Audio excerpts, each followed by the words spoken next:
أسباب غياب 8 لعيبة من الأهلي أمام سيراميكا كليوباترا في المباراة الفاصلة في الدوري المصري في المرحلة السادسة.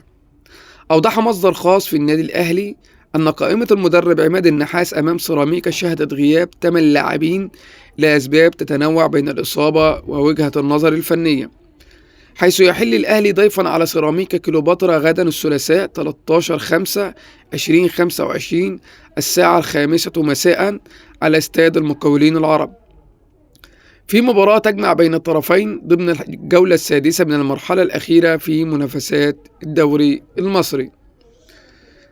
وشهدت غيابات كل من رامي ربيع وهو يعاني من إجهاد في العضلة، بينما اشتكى محمد هاني من إصابة في العضلة الخلفية في الوقت الذي تعرض خلاله عمر كمال لكدمة في الكاحل القدم.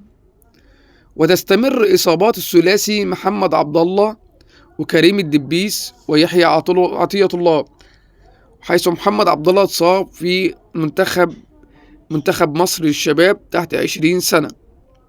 واستبعد المدرب عماد النحاس من قائمة الأهلي أمام سيراميكا كليوباترا كل من حمزة علاء وعمر الساعي لأسباب فنية.